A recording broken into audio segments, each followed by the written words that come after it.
They've run out of room at the morgue, but they haven't run out of respect for the dead at Cremona Hospital. The next batch of the lost waiting for cremation are laid out in the hospital chapel before collection. Their families couldn't even say goodbye. They're all in quarantine. It's a recurring theme now. Everyone dies alone.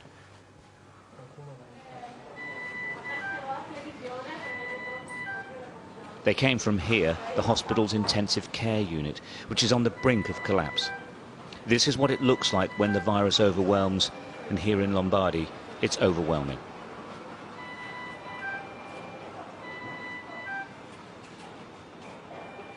These patients are critically ill. In all probability, they won't make it. The staff have no cure available to them. They're just trying to keep them alive. Every 13 to 16 hours, they turn the patients over to relieve the pressure on the lungs. Without doubt, she wouldn't survive without constant attention. The patients are highly contagious. Where possible, they're observed from a distance, but most of the time, that isn't possible.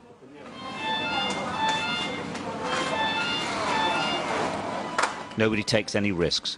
They wash and sanitize constantly. Gloves, masks and protective clothes are regularly changed. In truth, these men and women are exhausted. The system is at breaking point, and they are as well. But they keep going. They aren't the front line in this war.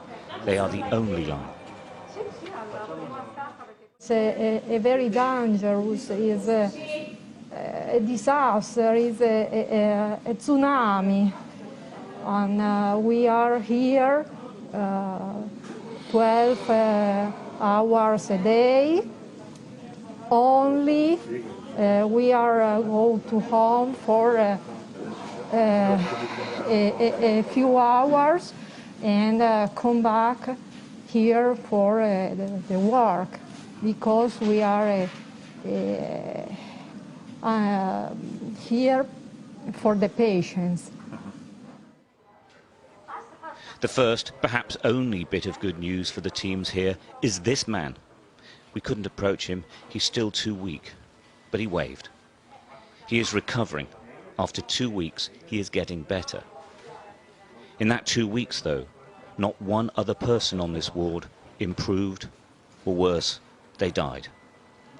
What's really interesting here is that now they've had to extend the intensive care unit, but now it is absolutely full. It's absolutely full in every hospital in Lombardy. They're hoping that some can be taken away.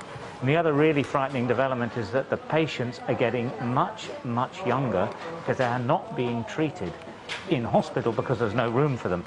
That is a big, big change, because the virus has mainly affected the older age groups. Now they're talking about people in their 30s and 40s. That hasn't been seen anywhere so far. The only illnesses being treated in Cremona Hospital now are linked to the coronavirus, and it's spreading. We opened this side of the department to intensive care only yesterday, and today it's already full. Oh, so in 1 day it's full? In 1 day, less than 1 day, yes. Emanuela Catenacci is a neurosurgeon normally. Now she's working in intensive care. She asked to send a message to the world. Lockdown. If you can see what's happened in another country or in another part of your country and wait to do something, I think now it's not more an option.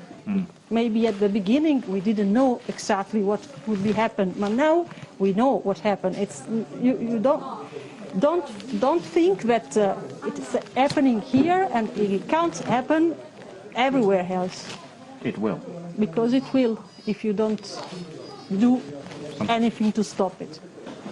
In Lombardy, they haven't run out of hope, but they're struggling with pretty much everything else. They're waiting for the epidemic to peak, but it could be weeks. It could be much longer. Stuart Ramsey, Sky News, Cremona, Italy.